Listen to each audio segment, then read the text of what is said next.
afternoon. I was out walking around the log pile a while ago. What's happening is I'm getting ready for a show. It's the Christmas Village in Cartersville, Georgia. And it's an indoor show. It's really nice. But it's at the beginning of November. I believe it's the first weekend of November, Friday and Saturday. But anyway, so that's why I've been doing like bowls and things like that so much here lately, is because I'm getting ready for that show. But I was walking around the log pile just trying to find something that might stick out, and found this. It was my old cedar log. Okay. Now, I found a cedar log and I was like, man, you know, I've made a lot of bowls out of that thing. But I've never done an Endgrain bowl out of that particular log. And it's got a nice shape around the outside. I mean, you know, just a weird shape. So I'm thinking it's going to make a pretty interesting looking bowl. But this is going to be an Endgrain turn. And, you know, you have to do different. You have to cut a little bit different when you do Endgrain bowls. But this thing's pretty big. It's about 17.5 inch. On the long, there's like a long and a short side. 17.5 one direction and then 16.5 the other direction, which will add more interest to it on an Endgrain turn. You have to be careful with Endgrain turns because they're a lot more fragile than a face grain turn. So, you know, like as you get them thin, it may fly apart with you. I have had cedar do that before, and I've turned off my lathe while cutting cedar and listened to it crack. You know, so we'll see. This wood is it's pretty old. I've had it about 5 or 6 years, that log, and it's really cured up good. The wood's really dry. Shouldn't have to worry about that. Hopefully it won't try to move too much, but I'm actually expecting it to crack as I go. So if that happens, we'll repair. It's already got a couple of little cracks. I'll show that to you here in a second. But this is red cedar from Georgia. You know, it's not mahogany. Okay, all right, let's get this thing started. Got a long way to go with this one. Well, I apologize for the rain, but you can see here there's a few cracks, but I'm not going to worry about that right now. I'm not going to worry about that until I get the bottom fixed, and then I may try to stabilize those. But like I say, I apologize for the rain, but you can also see this big bug hole right here. Now, it goes all the way through. It looks like you actually took a drill bit and drilled that. I don't know how those things do it, but it's always like a perfect hole. You can see daylight through it all the way through, so I know the bug's not in there anymore. It's actually a carpenter bead. But it drilled in the heartwood and the sapwood and still made a perfect hole all the way through. I measured this distance, which I'm judging to be my widest, and then about 90 degrees from that. That's about as close as I can get. And I've got my center point right. Get a little hole here.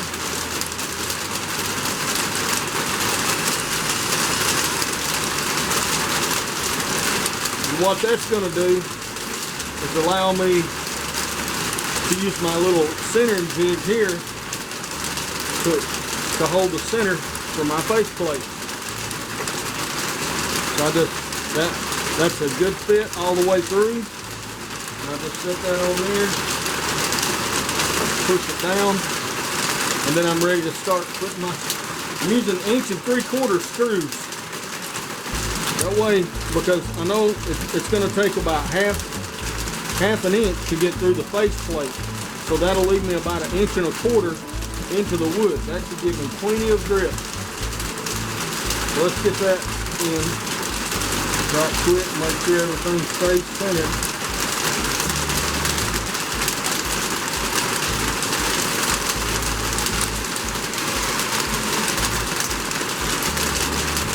I'm not gonna lock them down yet.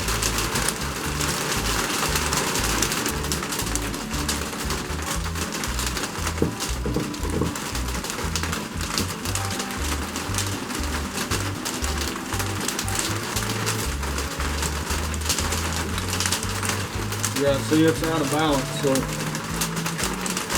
that's the heavy side there.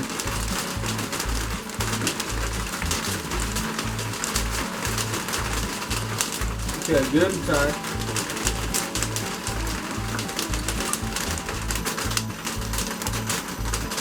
So I'm getting a wobble right there, so I'm going to stop it there. It's 170 RPM, and just see what I can get.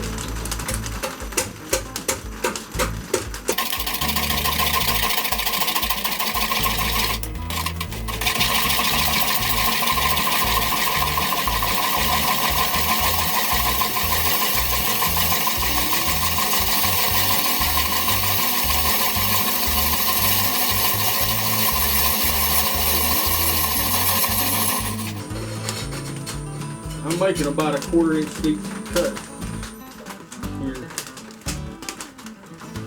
but it's the only way I can start getting this thing really true. I'm still barely cutting here, maybe about a 1/16, but it's a full 1/4 inch deep right in here.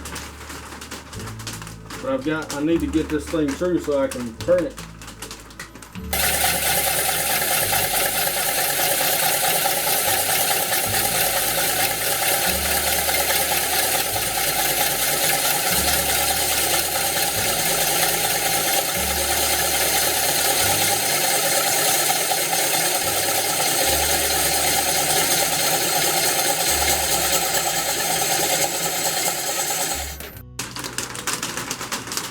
I'm just mixing up some epoxy for my tenon.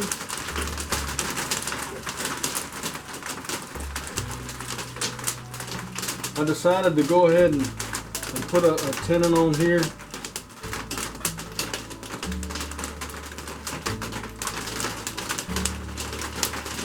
Just maple.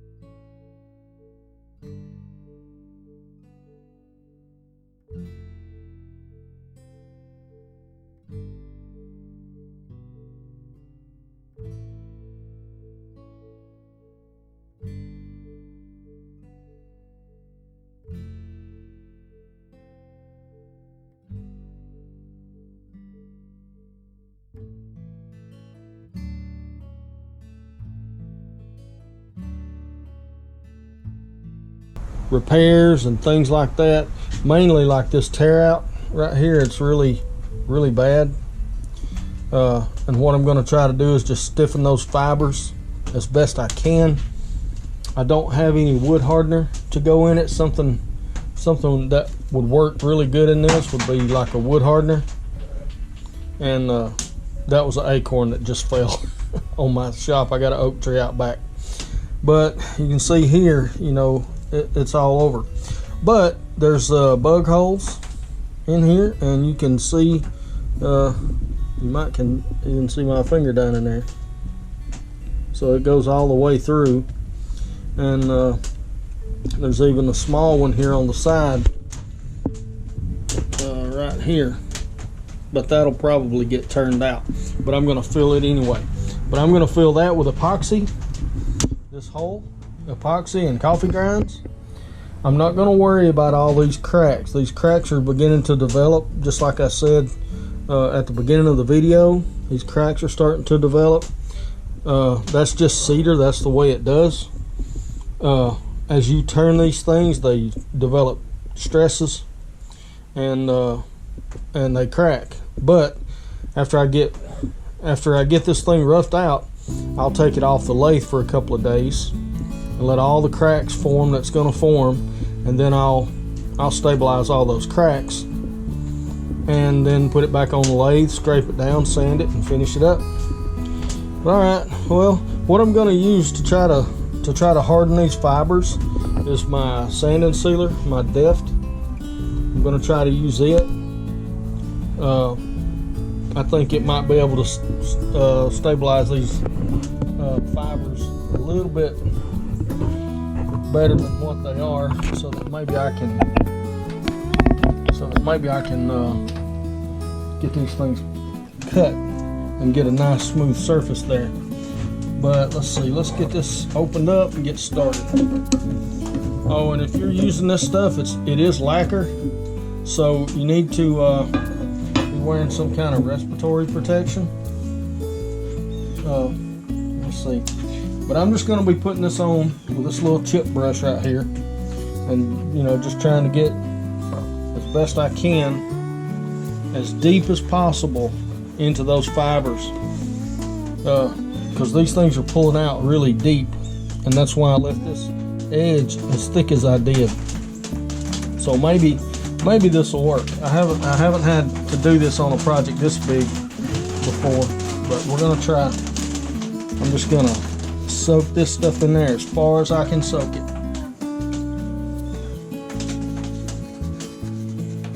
And maybe it'll stiffen these fibers up good enough.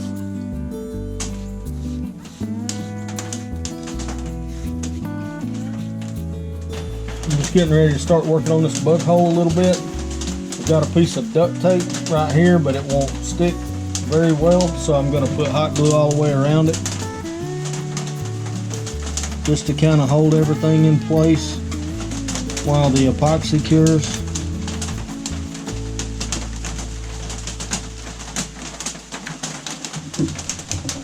And then that way, hopefully the tape will stick.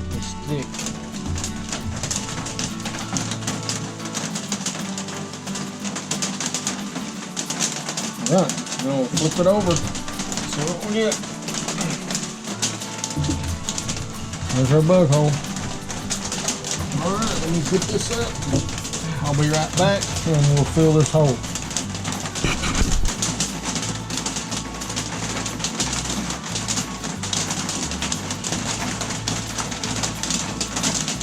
Maybe that'll be enough. Dump some coffee grinds in there.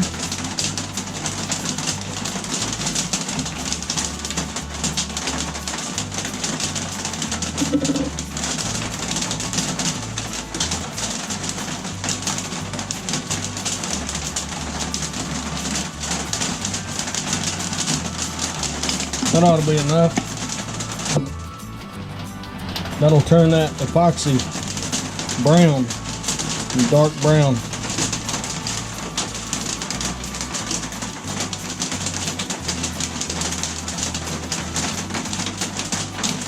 Mix it up real good around the edges.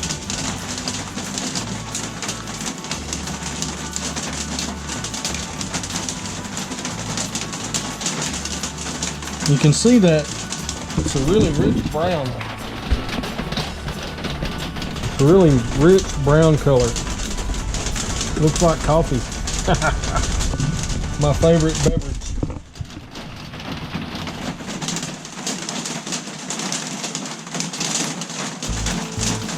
I just want to make sure I mix it up really good. Alright, then we're just going to start putting in the thing once I get these caps back on. Just gonna start putting it in.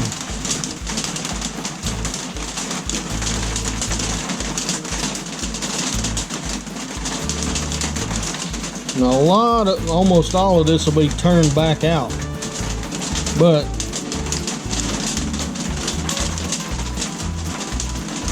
almost all of it will be turned back out. I just want to get it full for now. I'll probably have to attend to this again.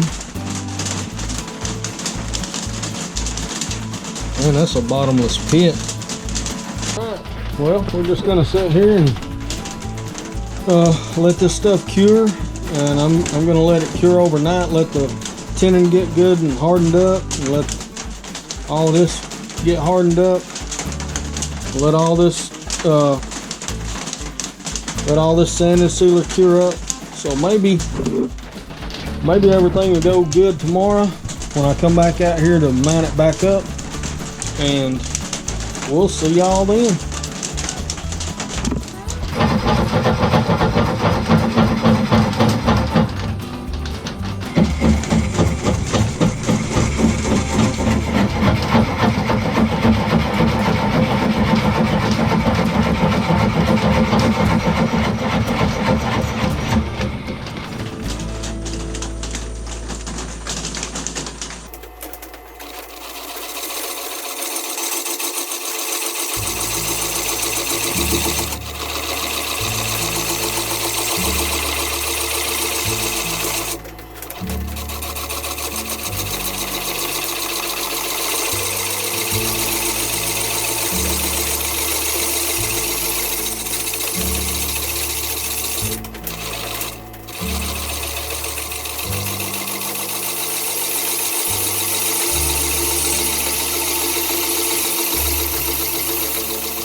It's getting better. I made one more really light pass, and it's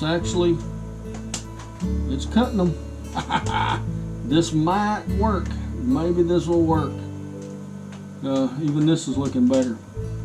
But that right there is really deep. I know I'll end up having to fill that. But I'm just making really light cuts all the way down, and trying to get this tear out cut off. So we're just continuing on.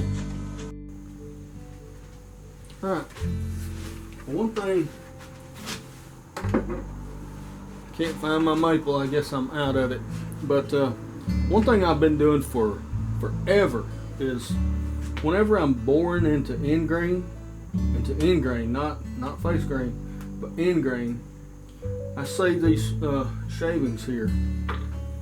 And like if you're boring into a vase or something, a spindle turner, and you're boring into a vase from the front, you get these little pencil-like shavings here.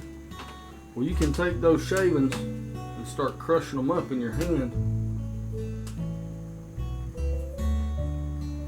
just like so. And the more you do it, the finer it gets. And you'll see it begins to turn into like a powder, just like that. And I would mix this with like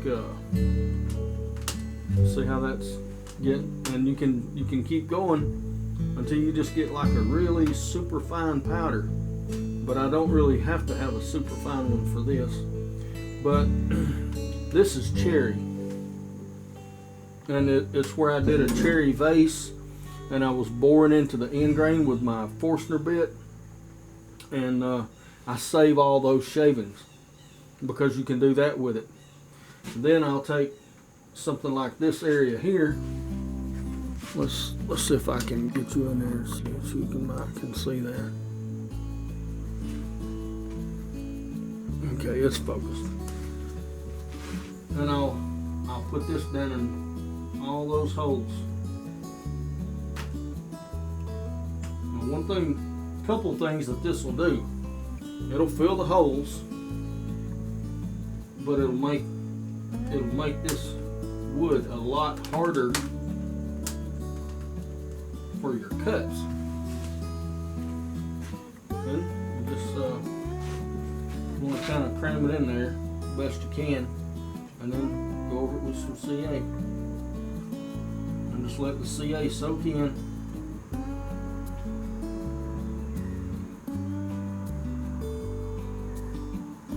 And that'll be as hard as a rock.